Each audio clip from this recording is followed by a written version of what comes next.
ओम शांति। अज 22/9/2023 की बाणी है। बाबा आखते ने मिठे बच्चे पदवी का आधार पढ़ाई ते है, पढ़ के फिर पढ़ाना है, गली गली विच जाके बाप का परिचय देना है। अज बाबा ने अपने बच्चों को प्रश्न पूछया, तुसी बच्चों को किहड़ी इच्छा तो परे रह के सेवा विच लगे रहना है। अज बाबा का उत्तर है, तुसी रहम दिल बच्चे हो, ਤੁਹਾਨੂੰ ਕਿਸੇ ਤੋਂ ਪੈਸਾ ਲੈਣ ਦੀ ਇੱਛਾ ਨਹੀਂ ਰੱਖਣੀ ਹੈ। ਇਸ ਇੱਛਾ ਤੋਂ ਪਰੇ ਰਹਿ ਕੇ ਦਾਨ ਕਰਨ ਦੀ ਸੇਵਾ ਵਿੱਚ ਦੂਜਿਆਂ ਨੂੰ ਆਪਣਾ ਵਰਗਾ ਬਣਾਉਣ ਵਿੱਚ ਲੱਗੇ ਰਹਿਣਾ ਹੈ। ਬੁੱਧੀ ਵਿੱਚ ਰਹੇ ਜਿਸ ਦੀ ਤਕਦੀਰ ਵਿੱਚ ਹੋਵੇਗਾ ਉਹ ਬੀਜ ਜ਼ਰੂਰ ਬਣੇਗਾ। ਜੇਕਰ ਕੋਈ ਬੱਚਾ ਜਾਂ ਕਰਮਣਾ ਸੇਵਾ ਨਹੀਂ ਕਰ ਸਕਦੇ ਹੈ ਤਾਂ ਧਨ ਤੋਂ ਵੀ ਸਹਿਯੋਗੀ ਬਣਦੇ ਹੈ। ਗਰੀਬ ਬੱਚੇ ਤਾਂ ਚਾਵਲ ਮੁੱਠੀ ਦੇ ਕੇ ਮਹਿਲ ਲੈ ਲੈਂਦੇ ਹੈ। ਗੀਤ ਹੈ ਪ੍ਰੀਤਮ ਆਣ ਮਿਲੋ। ਓਮ ਸ਼ਾਂਤੀ। ਪ੍ਰੀਤਮਾਂ ਦੇ ਲਈ ਇੱਕ ਹੀ ਪੁਕਾਰ ਕਾਫੀ ਹੈ। ਹੁਣ ਇਹ ਕਿਸ ਨੇ ਪੁਕਾਰਿਆ ਅਤੇ ਕਿਸ ਨੂੰ, ਇਹ ਤਾਂ ਸਿਰਫ ਤੁਸੀਂ ਬੱਚੇ ਹੀ ਜਾਣਦੇ ਹੋ, ਕਿਉਂਕਿ ਤੁਸੀਂ ਬਾਪ ਦੁਆਰਾ ਬਾਪ ਨੂੰ ਜਾਣਿਆ ਹੈ। ਫਾਦਰ ਸ਼ੋਜ਼ ਸਨ, ਫਿਰ ਸ਼ਨ ਸ਼ੋਜ਼ ਫਾਦਰ, ਅਜਿਹਾ ਕਾਇਦਾ ਹੈ। ਹੁਣ ਪ੍ਰੀਤਮਾਂ ਸਭ ਪ੍ਰੀਤਮ ਨੂੰ ਪੁਕਾਰਦੀਆਂ ਹੈ। ਗੀਤ ਤੇ ਸ਼੍ਰੀ ਕ੍ਰਿਸ਼ਨ ਦੇ ਲਈ ਗਾਇਆ ਹੋਇਆ ਹੈ। ਸਭ ਦੀ ਸ਼੍ਰੀ ਕ੍ਰਿਸ਼ਨ ਦੇ ਨਾਲ ਪ੍ਰੀਤ ਤੇ ਹੈ ਹੀ। ਸ਼੍ਰੀ ਕ੍ਰਿਸ਼ਨ ਦੇ ਭਗਤ ਸਮਝਦੇ ਹੈ ਸ਼੍ਰੀ ਕ੍ਰਿਸ਼ਨ ਨੇ ਰਾਜਯੋਗ ਸਿਖਾਇਆ ਸੀ। ਅਸਲ ਵਿੱਚ ਪ੍ਰੀਤਮ ਸਭ ਦਾ ਇੱਕ ਹੀ ਹੈ। ਸਰਵ ਪ੍ਰੀਤਮਾਂ ਨੂੰ ਪਾਵਨ ਬਣਾਉਣ ਵਾਲਾ ਇੱਕ ਹੀ ਹੈ। ਨਿਰਾਕਾਰ ਨੂੰ ਹੀ ਯਾਦ ਕਰਦੇ ਹੈ, ਪਰੰਤੂ ਪਰਮ ਪਿਤਾ ਪਰਮਾਤਮਾ ਨੂੰ ਫਿਰ ਠੀਕ ਤਰ੍ਹਾਂ ਜਾਣਦੇ ਨਹੀਂ। ਨਿਰਾਕਾਰ ਦਾ ਅਸਲ ਅਰਥ ਕੀ ਹੈ ਉਹ ਜਾਣਦੇ ਨਹੀਂ। ਬਾਪ ਨੇ ਸਮਝਾਇਆ ਹੈ, ਅਸਲ ਵਿੱਚ ਇੱਕ ਹੀ ਰਾਮ ਹੈ। हे ਪ੍ਰਭੂ, हे ਈਸ਼ਵਰ, ਉਹ ਗॉड ਫਾਦਰ। ਇੱਕ ਨੂੰ ਪੁਕਾਰਦੇ ਹੈ। ਕਿਸੇ ਜਿਸਮਾਨੀ ਮਨੁੱਖ ਜਾਂ ਦੇਵਤਾ ਨੂੰ ਨਹੀਂ ਪੁਕਾਰਦੇ। ਬੁੱਧੀ ਨਿਰਾਕਾਰ ਵੱਲ ਚਲੀ ਜਾਂਦੀ ਹੈ। ਗॉड ਫਾਦਰ ਸਭ ਦਾ ਇੱਕ ਹੀ ਹੈ। ਸਮਝਦੇ ਵੀ ਹੈ ਅਸੀਂ ਬ੍ਰਦਰਸ ਹਾਂ, ਪਰੰਤੂ ਆਤਮਾਵਾਂ ਦੇ ਰੂਪ ਵਿੱਚ ਹਾਂ। ਉਵੇਂ ਤਾਂ ਹਰ ਕੋਈ ਆਪਣੇ ਆਪਣੇ ਧਰਮ ਦਾ ਹੈ। ਆਪਣੇ ਧਰਮ ਦੇ ਭਾਈ ਭੈਣ ਵੀ ਲੜਦੇ ਰਹਿੰਦੇ ਹੈ। ਜਦੋਂ ਸਭ ਦੁਖੀ ਹੁੰਦੇ ਹੈ ਤਾਂ ਬਾਪ ਕਹਿੰਦੇ ਹੈ, ਮੈਨੂੰ ਯਾਦ ਕਰੋ, ਕਿਉਂਕਿ ਸਭ ਦਾ ਪ੍ਰੀਤਮ ਪਾਵਨ ਮੈਂ ਹੀ ਹਾਂ। ਪ੍ਰੀਤਮ ਤਾਂ ਸਭ ਪ੍ਰੀਤਮਾਂ ਦਾ ਇੱਕ ਹੀ ਹੈ। ਸਜਣੀ ਸਾਜਨ ਨੂੰ ਯਾਦ ਕਰਦੀ ਹੈ, ਪ੍ਰੀਤਮਾਂ ਯਾਦ ਕਰਦੀਆਂ ਹੈ। ਪ੍ਰੀਤਮ ਆਣ ਮਿਲੋ। ਆਤਮਾ ਯਾਦ ਕਰ ਰਹੀ ਹੈ। ਜੀਵ ਬੁਲਾਉਣ ਵਾਲੀ ਤਾਂ ਆਤਮਾ ਹੈ ਨਾ, ਸਰੀਰ ਤੇ ਨਹੀਂ। ਜੀਵ ਆਤਮਾ ਨਾਲ ਗੱਲ ਕਰਦੀ ਹੈ। ਦੁਨੀਆ ਵਿੱਚ ਮਨੁੱਖ ਤੇ ਦੇਹ ਅਭਿਮਾਨੀ ਹੋਣ ਕਾਰਨ ਆਪਣੇ ਨੂੰ ਸਰੀਰ ਸਮਝਦੇ ਹੈ। ਤੁਸੀਂ ਬੱਚਿਆਂ ਨੂੰ ਇਹ ਪੱਕਾ ਸਮਝਣਾ ਹੈ ਕਿ ਜੀਵ ਦੀ ਆਤਮਾ ਬੁਲਾਉਂਦੀ ਹੈ। ਆਤਮਾ ਪਿਆਰ ਕਰਦੀ ਹੈ, ਸਰੀਰ ਨਾਲ ਪਿਆਰ ਨਹੀਂ ਕਰਦਾ। ਆਤਮਾ ਸਰੀਰ ਧਾਰਨ ਕਰਦੀ ਹੈ। ਇਸ ਵੇਲੇ ਤਾਂ ਪਿਆਰ ਵੀ ਅਸ਼ੁੱਧ ਹੈ। ਦੇਵੀ ਦੇਵਤਿਆਂ ਦਾ ਪਿਆਰ ਤੇ ਬਹੁਤ ਸ਼ੁੱਧ ਹੋਵੇਗਾ ਨਾ। ਮਨੁੱਖ ਸਮਝਦੇ ਹੈ ਪਿਆਰ ਵਿਕਾਰ ਦਾ ਹੀ ਹੁੰਦਾ ਹੈ, ਪਰੰਤੂ ਸਤਯੁਗ ਵਿੱਚ ਪਿਆਰ ਹੈ, ਪਰੰਤੂ ਉੱਥੇ ਕੋਈ ਵੀ ਵਿਕਾਰ ਨਹੀਂ ਹੁੰਦਾ ਹੈ। ਬਾਪ ਤੁਹਾਨੂੰ ਬੱਚਿਆਂ ਨੂੰ 21 ਜਨਮ ਦੇ ਲਈ ਇਹਨਾਂ ਵਿਕਾਰਾਂ ਤੋਂ ਬਚਾਉਂਦੇ ਹੈ। ਤੁਸੀਂ ਇਹ ਗੱਲਾਂ ਕਿਸੇ ਨੂੰ ਬੈਠ ਸਮਝਾਓ ਤਾਂ ਸੁਣ ਕੇ ਬਹੁਤ ਖੁਸ਼ ਹੋਣਗੇ। ਤੁਸੀਂ ਕਹਿੰਦੇ ਹੋ ਬਾਬਾ ਸਰਵਿਸ ਨਹੀਂ ਹੁੰਦੀ ਹੈ, ਪਰੰਤੂ ਸਰਵਿਸ ਦੇ ਤਰੀਕੇ ਤਾਂ ਬਹੁਤ ਦੱਸਦੇ ਹੈ। ਹੁਣ ਦੁਸ਼ਹਿਰਾ ਆਉਂਦਾ ਹੈ, ਦੇਵੀਆਂ ਦੀ ਪੂਜਾ ਵੀ ਸਭ ਜਗ੍ਹਾ ਹੁੰਦੀ ਹੈ, ਤਾਂ ਉੱਥੇ ਵੀ ਬੈਠ ਸਮਝਾਉਣਾ ਚਾਹੀਦਾ ਹੈ। ਬਾਪ ਵੀ ਪਹਿਚਾਣ ਦੇਣੀ ਚਾਹੀਦੀ ਹੈ, ਉਹ ਹੈ ਪਰਮ ਪਿਤਾ ਪਰਮਾਤਮਾ ਨਿਰਾਕਾਰ ਬਾਪ। ਅਸੀਂ ਆਤਮਾਵਾਂ ਵੀ ਮੂਲ ਵਤਨ ਵਿੱਚ ਰਹਿੰਦੀਆਂ ਹਾਂ। ਵਤਨ ਘਰ ਨੂੰ ਵੀ ਕਿਹਾ ਜਾਂਦਾ ਹੈ। ਅਸੀਂ ਆਤਮਾਵਾਂ ਦਾ ਬਾਪ ਵੀ ਉੱਥੇ ਪਰਮ ਧਾਮ ਵਿੱਚ ਰਹਿੰਦਾ ਹੈ। ਬਾਪ ਬੱਚਿਆਂ ਨੂੰ ਭੇਜ ਦਿੰਦੇ ਹੈ। ਇਹ ਵੀ ਡਰਾਮਾ ਅਨੁਸਾਰ ਆਟੋਮੈਟਿਕਲ ਚੱਲਦਾ ਰਹਿੰਦਾ ਹੈ। ਉਹਨਾਂ ਨੂੰ ਵੀ ਆਪਣੇ ਸਮੇਂ ਤੇ ਆਉਣਾ ਪੈਂਦਾ ਹੈ। ਇੱਕ ਬਾਪ ਹੈ, ਬਾਕੀ ਸਭ ਹੈ ਆਤਮਾਵਾਂ। ਇਹ ਹੈ ਮਨੁੱਖ ਸ੍ਰਿਸ਼ਟੀ। ਉਸ ਵਿੱਚ ਦੇਵੀ ਗੁਣ ਵਾਲੇ ਮਨੁੱਖ ਲక్ష్ਮੀ ਨਾਰਾਇਣ ਹੈ। ਸਤਯੁਗ ਵਿੱਚ ਬਾਕੀ ਕੋਈ 8-10 ਬਾਵਾਂ ਵਾਲੇ ਮਨੁੱਖ ਨਹੀਂ ਹੁੰਦੇ। ਇਹ ਕਿੱਥੋਂ ਆਏ? ਪੂਜਾ ਜਿੱਥੋਂ ਹੁੰਦੀ ਹੈ ਉੱਥੇ ਤੁਹਾਨੂੰ ਇਨੋਸੈਂਟ ਹੋ ਜਾ ਕੇ ਪੁੱਛਣਾ ਚਾਹੀਦਾ ਹੈ, ਇਹ ਕੀ ਹੈ? ਰੁਦਰ ਯੱਗ ਵੀ ਬਹੁਤ ਹੁੰਦੇ ਹੈ। ਸਾਹੂਕਾਰ ਲੋਕ ਯੱਗ ਆਦਿ ਬਹੁਤ ਕਰਵਾਉਂਦੇ ਰਹਿੰਦੇ ਹੈ। ਤੁਸੀਂ ਕਿੱਥੇ ਵੀ ਰਮਣ ਕਰ ਸਕਦੇ ਹੋ। ਤੁਸੀਂ ਰਮਤਾ ਜੋਗੀ ਹੈ। ਜੋ ਜਿਸ ਦੇਸ਼ ਵਿੱਚ ਰਹਿਣ ਵਾਲੇ ਹੈ ਉੱਥੇ ਸਰਵਿਸ ਕਰ ਸਕਦੇ ਹੋ। ਇਹ ਕੌਣ ਹੈ ਜੋ ਇਹਨਾਂ ਦੀ ਪੂਜਾ ਹੁੰਦੀ ਹੈ? ਕੀ ਕਰਕੇ ਗਏ ਹੈ, ਕਿਸ ਦੀ ਸੰਤਾਨ ਹੈ, ਇਵੇਂ ਬੈਠ ਪੁੱਛਣਾ ਚਾਹੀਦਾ ਹੈ, ਫਿਰ ਸਮਝਾਉਣਾ ਚਾਹੀਦਾ ਹੈ, ਕਿਉਂਕਿ ਤੁਹਾਨੂੰ ਸਭ ਦਾ ਕਲਿਆਣ ਕਰਨਾ ਹੈ। ਰਹਿਮ ਦਿਲ ਬਣਨਾ ਚਾਹੀਦਾ ਹੈ। ਮੁਫਤ ਪੈਸੇ ਬਰਬਾਦ ਕਰਦੇ ਰਹਿੰਦੇ ਹੈ। ਬੱਚਿਆਂ ਦੇ ਲਈ ਸਰਵਿਸ ਤੇ ਬਹੁਤ ਹੈ। ਹੁਣ ਦੁਸ਼ਹਿਰਾ ਆਉਂਦਾ ਹੈ, ਉਸ ਤੇ ਸਮਝਾਉਣਾ ਚਾਹੀਦਾ ਹੈ ਕਿ ਰਾਵਣ ਨੂੰ ਕਿਉਂ ਸਾੜਦੇ ਹੈ। ਰਾਵਣ ਦਾ ਰਾਜ ਕਦੋਂ ਤੋਂ ਕਦੋਂ ਤੱਕ ਚੱਲਿਆ, ਫਿਰ ਵਿਸ਼ਨੂੰ ਦਾ ਰਾਜ ਕਿੰਨੇ ਸਮੇਂ ਚੱਲਿਆ। ਉਹ ਹੈ ਬ੍ਰਹਮਾ ਦਾ ਦਿਨ, ਇਹ ਹੈ ਬ੍ਰਹਮਾ ਦੀ ਰਾਤ। ਗਵਰਨਮੈਂਟ ਨੂੰ ਜਾ ਕੇ ਸਮਝਾਉਣਾ ਚਾਹੀਦਾ ਹੈ। ਬਰੋਬਰ ਹੁਣ ਰਾਵਣ ਰਾਜ ਹੈ ਨਾ, ਉਹ ਹੈ ਵਿਸ਼ਨੂੰ ਸੰਪਰਦਾਇ ਅਤੇ ਦੇਵੀ ਸੰਪਰਦਾਇ, ਇਹ ਹੈ ਆਸੁਰੀ ਸੰਪਰਦਾਇ। ਵੱਡੀਆਂ ਨੂੰ ਜਾ ਕੇ ਸਮਝਾਉਣਾ ਚਾਹੀਦਾ ਹੈ। ਚਿੱਤਰ ਲੈ ਜਾਣੇ ਚਾਹੀਦੇ ਹੈ। ਕੋਸ਼ਿਸ਼ ਕਰਨੀ ਚਾਹੀਦੀ ਹੈ ਅਜਿਹਾ ਬਾਣ ਮਾਰਨ ਜੋ ਨਾਮ ਵਾਲਾ ਹੋ ਜਾਵੇ। ਬਨਾਰਸ ਵਿੱਚ ਬਹੁਤ ਵੱਡਾ ਟਾਈਟਲ ਮਿਲਦੇ ਹੈ ਸਰਸਵਤੀ ਆਦਿ ਦੇ। ਹੁਣ ਸਰਸਵਤੀ ਤੇ ਹੈ ਜਗਤੰਬਾ। ਭਾਰਤ ਵਾਸੀ ਸਭ ਜਗਤੰਬਾ ਨੂੰ ਮੰਨਣਗੇ। ਜਗਤ ਨੂੰ ਰਚਣ ਵਾਲੀ ਤਾਂ ਜ਼ਰੂਰ ਪਿਤਾ ਵੀ ਹੋਵੇਗਾ। ਜਗਤ ਪਿਤਾ ਬ੍ਰਹਮਾ ਅਤੇ ਜਗਤ ਅੰਬਾ ਸਰਸਵਤੀ ਕਹਿੰਦੇ ਹਨ। ਸਰਸਵਤੀ ਵੀ ਬ੍ਰਹਮਾ ਦੀ ਬੱਚੀ ਹੈ। ਬ੍ਰਹਮਾ ਮੁੱਖ ਵੰਸ਼ਾਵਲੀ ਹੈ। ਬ੍ਰਹਮਾ ਨੂੰ ਫਿਰ ਰਚਣ ਵਾਲਾ ਕੌਣ ਗਾਇਆ ਜਾਂਦਾ ਹੈ? ਸ਼ਿਵ ਪਰਮਾਤਮਾਏ ਨਮਾ। ਉਹ ਕਹਿੰਦੇ ਦੇਵਤਾਏ ਨਮਾ, ਤਾਂ ਦੇਵਤਿਆਂ ਦਾ ਰਚయిਤਾ ਉਹ ਸ਼ਿਵ ਪਰਮਾਤਮਾ ਹੋ ਗਿਆ। ਉਹਨਾਂ ਤੋਂ ਵਰਸਾ ਮਿਲਿਆ ਹੋਇਆ ਹੈ।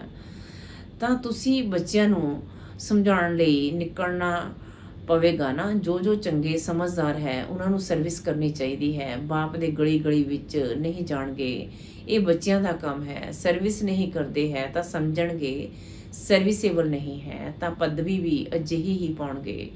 ਭਾਵੇਂ ਬੱਚੇ ਤੇ ਬਣੇ ਹੈ, ਪਰੰਤੂ ਪੜ੍ਹਾਈ ਤੇ ਸਾਰਾ ਮਦਾਰ ਹੈ। ਜੋ ਜ਼ਿਆਦਾ ਪੜ੍ਹਨਗੇ ਉਹ ਉੱਚ ਪਦਵੀ ਪਾਉਣਗੇ। ਪੜ੍ਹੇ ਹੋਏ ਦੇ ਅੱਗੇ ਅਨਪੜ੍ਹ ਪੜ੍ਹੀ ਢਾਉਣਗੇ। ਪੁਰਸ਼ਾਰਥ ਉੱਚ ਪਦਵੀ ਪਾਉਣ ਦਾ ਕਰਨਾ ਚਾਹੀਦਾ ਹੈ। ਇਹ ਸ਼ਿਵ ਬਾਬਾ ਸਨਮੁਖ ਸਮਝਾ ਰਹੇ ਹੈ। ਬਾਹਰ ਵਾਲੇ ਬੱਚੇ ਵੀ ਸਮਝਣਗੇ। ਸ਼ਿਵ ਬਾਬਾ ਮਧੂਬਨ ਵਿੱਚ ਮੁਰਲੀ ਚਲਾਉਂਦੇ ਹੋਣਗੇ। ਮੁਰਲੀ ਨਹੀਂ ਆਉਂਦੀ ਤਾਂ ਬੱਚੇ ਹੈਰਾਨ ਹੋ ਜਾਂਦੇ ਹੈ, ਸੋਚਦੇ ਹੈ ਸ਼ਿਵ ਬਾਬਾ ਦੀ ਮੁਰਲੀ ਕਿਉਂ ਨਹੀਂ ਆਈ। ਕਿਉਂਕਿ ਸ਼ਿਵ ਬਾਬਾ ਦੀ ਮੁਰਲੀ ਤੋਂ ਹੀ ਸਾਡਾ ਜੀਵਨ ਹੀਰੇ ਵਰਗਾ ਬਣਦਾ ਹੈ। ਮੁਰਲੀ ਤੇ ਰੋਜ਼ ਸੁਣਨੀ ਚਾਹੀਦੀ ਹੈ। 7 ਰੋਜ਼ ਦੀ ਮੁਰਲੀ ਵੀ ਜੇਕਰ ਕਿਸੇ ਦੇ ਕੋਲ ਜਾਵੇ, ਉਹ ਬੈਠ ਪੜ੍ਹੇ ਤਾਂ ਕਿੰਨੀ ਖੁਸ਼ੀ ਮਿਲ ਜਾਵੇ। ਪੜ੍ਹਨਾ ਜ਼ਰੂਰ ਚਾਹੀਦਾ ਹੈ। ਕੋਈ ਵੀ ਲੂਲਾ ਲੰਗੜਾ ਗੁੰਗਾ ਵੀ ਇਸ ਪੜ੍ਹ ਸਕਦੇ ਹੈ। ਕਿਵੇਂ ਦੇਵੀ ਬੁਖਾਰ ਵਿੱਚ ਬਿਮਾਰੀ ਵਿੱਚ ਵੀ ਮੁਰਲੀ ਜ਼ਰੂਰ ਪੜ੍ਹਨੀ ਚਾਹੀਦੀ ਹੈ। ਤੁਸੀਂ ਸਿਰਫ ਬੋਲੋ ਤੁਹਾਡੇ 2 ਬਾਪ ਹੈ, ਤਾਂ ਜਿਸ ਨੂੰ ਵਰਸਾ ਲੈਣਾ ਹੋਵੇਗਾ ਉਹ ਉਸੇ ਵਕਤ ਇਹਨਾਂ 2 ਅੱਖਰਾਂ ਤੋਂ ਹੀ ਸਮਝ ਜਾਣਗੇ। ਇਹ ਨੌਲੇਜ ਹੀ ਅਜਿਹੀ ਸਹਿਜ ਹੈ।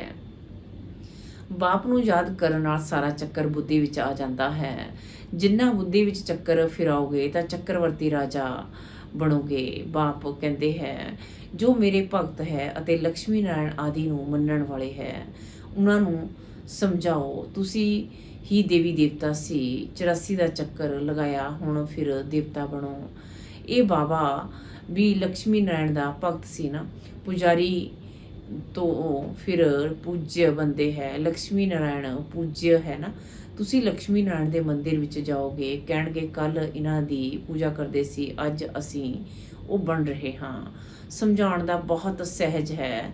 ਤੁਸੀਂ ਬੱਚਿਆਂ ਨੂੰ ਰਹਿਮ ਦਿਲ ਬਣਨਾ ਹੈ। ਜਿੰਨਾ ਬੱਚਿਆਂ ਨੂੰ ਸਰਵਿਸ ਦਾ ਸ਼ੌਂਕ ਹੋਵੇਗਾ, ਉਹ ਸਿਖਲਾਉਣ ਵਾਲੀ ਬ੍ਰਾਹਮਣੀ ਦਾ ਸਾਥ ਫੜਨਗੇ। ਸਾਨੂੰ ਬੈਠ ਸਮਝਾਓ। ਤੁਸੀਂ ਖਾਂਦੇ ਹੋ ਸ਼ਿਵ ਬਾਬਾ ਦੇ ਭੰਡਾਰੇ ਤੋਂ, ਤਾਂ ਸ਼ਿਵ ਬਾਬਾ ਦੀ ਸਰਵਿਸ ਕਰਨੀ ਪਏ ਨਾ। ਸਭ ਸ਼ਿਵ ਬਾਬਾ ਦੀ ਭੰਡਾਰੀ ਵਿੱਚ ਪਾਉਂਦੇ ਹੈ। ਸਮਝਦੇ ਹੈ ਅਸੀਂ ਸ਼ਿਵ ਬਾਬਾ ਦੇ ਭੰਡਾਰੇ ਵਿੱਚੋਂ ਖਾਂਦੇ ਹਾਂ, ਤਾਂ ਮਨਸਾ ਵਾਚਾ ਕਰਮਣਾ ਸਰਵਿਸ ਕਰਨੀ ਚਾਹੀਦੀ ਹੈ। ਇੱਥੇ ਤੁਹਾਨੂੰ ਕਿੰਨਾ ਮਜ਼ਾ ਆਉਂਦਾ ਹੈ, ਉਹ ਮਜ਼ਾ ਘਰ ਵਿੱਚ ਆ ਨਹੀਂ ਸਕਦਾ। ਮਨਸਾ ਸਰਵਿਸ ਵੀ ਕਰਨੀ ਹੈ, ਯਾਦ ਕਰਨਾ ਹੈ, ਪਵਿੱਤਰ ਬਣਨਾ ਹੈ, ਸ਼ੰਖ ਧਵਨੀ ਵੀ ਕਰਨੀ ਹੈ, ਕਰਮਣਾ ਕੋਈ ਵੀ ਯੱਗ ਸਰਵਿਸ ਕਰਨੀ ਹੈ। ਸ਼ੁਰੂ ਵਿੱਚ ਮੰਮਾ ਬਾਬਾ ਵੀ ਬਰਤਨ ਮਾਂਜਦੇ ਹੈ। ਗੋਬਰ ਦੇ ਛਣੇ ਮਨਾ ਕੰਡੇ ਬਣਾਉਂਦੇ ਹੈ। ਦੇ ਅਭਿਮਾਨ ਤੋੜਨ ਦੇ ਲਈ ਸਭ ਕਰਦੇ ਹੈ। ਹੁਣ ਫਿਰ ਬੋਤਿਆਂ ਵਿੱਚ ਦਿਨ ਪ੍ਰਤੀ ਦਿਨ ਦੇ ਅਭਿਮਾਨ ਵੱਧਦਾ ਜਾਂਦਾ ਹੈ। ਯੱਗ ਦਾ ਖਾਂਦੇ ਹੈ ਤਾਂ ਸਰਵਿਸ ਵੀ ਕਰਨੀ ਚਾਹੀਦੀ ਹੈ। ਬਾਪ ਨੂੰ ਯਾਦ ਕਰਨ ਨਾਲ ਵਿਕਰਮ ਵਿਨਾਸ਼ ਕਿਵੇਂ ਹੋਣਗੇ? ਸਰਵ ਵਿਆਪੀ ਕਹਿਣ ਨਾਲ ਵਿਕਰਮ ਕਿਵੇਂ ਵਿਨਾਸ਼ ਹੋਣਗੇ? ਸਰਵਵਿਆਪੀ ਕਹਿਣ ਨਾਲ ਤੇ ਬੁੱਧੀ ਦਾ ਯੋਗ ਲੱਗ ਨਹੀਂ ਸਕਦਾ, ਤਾਂ ਇਹ ਸੇਵਾ ਸਭ ਦੀ ਕਰਨੀ ਹੈ, ਦਾਨ ਦੇਣਾ ਹੈ। ਉਹ ਸੇਵਾ ਨਹੀਂ ਤਾਂ ਸਥੂਲ ਸੇਵਾ ਕਰੋ, ਉਹ ਵੀ ਨਹੀਂ ਕਰ ਸਕਦੇ ਤਾਂ ਧਨ ਦੀ ਸੇਵਾ ਕਰੋ, ਤਾਂ ਉਹ ਵੀ ਸਰਵਿਸ ਹੋ ਜਾਏਗੀ। ਬੀਜ ਬੋਇਆ ਜਾਂਦਾ ਹੈ ਤਾਂ ਉਸ ਦਾ ਫਲ ਨਿਕਲਦਾ ਹੈ। ਇੱਥੇ ਚਾਵਲ ਦੇਣ ਨਾਲ ਮਹਿਲ ਮਿਲ ਜਾਂਦੇ ਹੈ।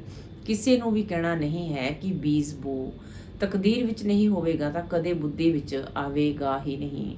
ਸਾਹੂਕਾਰ ਲੋਕ ਹੁੰਦੇ ਹੈ ਤਾਂ 5 ਲੱਖ ਰੁਪਏ ਦਾ ਵੀ ਇੰਸ਼ੋਰੈਂਸ ਕਰਦੇ ਹੈ। ਗਰੀਬ ਹੋਵੇਗਾ ਤਾਂ 500 ਦਾ ਇੰਸ਼ੋਰੈਂਸ ਕਰੇਗਾ। ਇੱਥੇ ਫਿਰ ਗਰੀਬ ਸਭ ਤੋਂ ਜ਼ਿਆਦਾ ਇੰਸ਼ੋਰੈਂਸ ਕਰਦੇ ਹੈ। ਗਰੀਬ ਦੇ ਚਾਵਲ ਮੁੱਠੀ ਵੀ ਸਾਹੂਕਾਰ ਦੇ ਧਨ ਨਾਲੋਂ ਇਕਵਲ ਹੋ ਜਾਂਦੇ ਹੈ। ਮੰਮਾ ਨੇ ਵੇਖੋ ਕੀ ਇੰਸ਼ੋਰੈਂਸ ਕੀਤਾ, ਤਨ ਮਨ ਨਾਲ ਵੇਖੋ ਕਿੰਨੀ ਸੇਵਾ ਕੀਤੀ।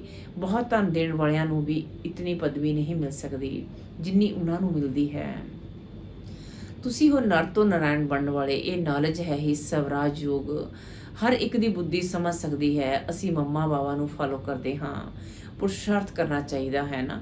ਇਹ ਗਿਆਨ ਸਾਗਰ ਤਾਂ ਗਲੀਆਂ ਵਿੱਚ ਨਹੀਂ ਜਾਵੇਗਾ, ਨਾ ਬਾਬਾ ਪਬਲਿਕ ਵਿੱਚ ਭਾਸ਼ਣ ਕਰ ਸਕਦੇ ਹੈ। ਬਾਬਾ ਕਹਿੰਦੇ ਹੈ ਮੈਂ ਤੇ ਬੱਚਿਆਂ ਦੇ ਸਾਹਮਣੇ ਬੈਠ ਭਾਸ਼ਣ ਕਰਾਂਗਾ, ਮੈਂ ਸਭ ਦਾ ਬਾਪ ਹਾਂ। ਤੁਸੀਂ ਮਾਤਾਵਾਂ ਕੁਮਾਰੀਆਂ ਹੈ, ਤੁਹਾਨੂੰ ਜਾ ਕੇ ਭਾਸ਼ਣ ਕਰਨਾ ਹੈ। ਫਿਰ ਵੀ ਤੁਸੀਂ ਬੀਕੇ ਹੋ।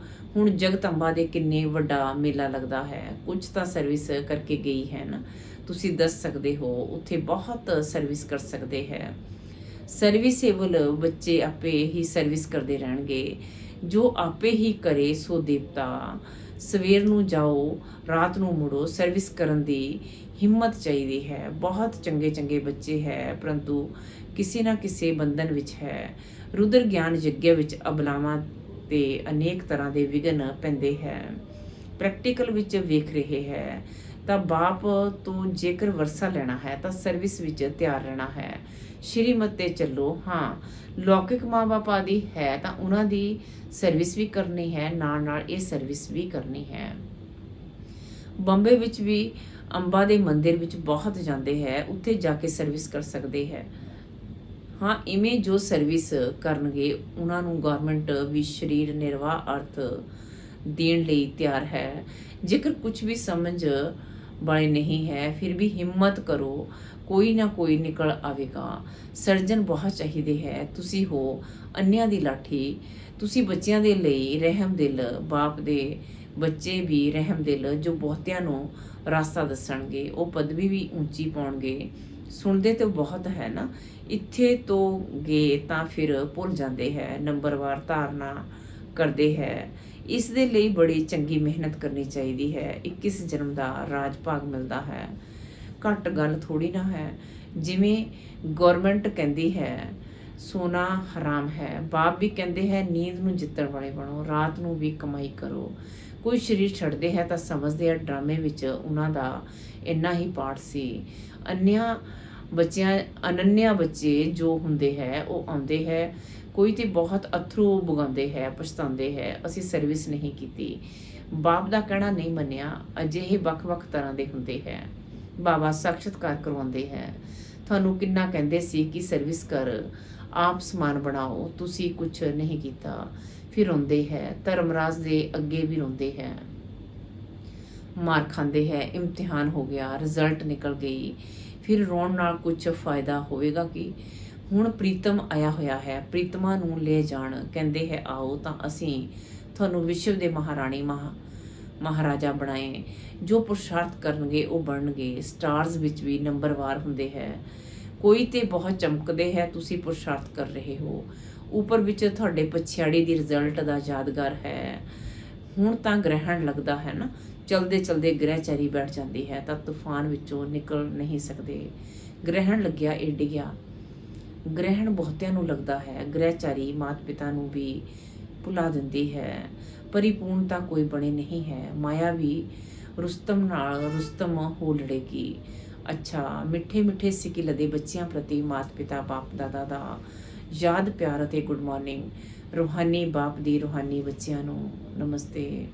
ਧਾਰਨਾ ਲਈ ਮੁੱਖ ਸਾਰ ਨੰਬਰ 1 ਪਰ ਰਮਤਾ ਜੋਗੀ ਬਣ ਸੇਵਾ ਕਰਨੀ ਹੈ। ਮਨਸਾ ਵਾਚਾ ਕਰਮਣਾ, ਕਿਸੇ ਵੀ ਤਰ੍ਹਾਂ ਦੀ ਸੇਵਾ ਵਿੱਚ ਬਿਜ਼ੀ ਜ਼ਰੂਰ ਰਹਿਣਾ ਹੈ।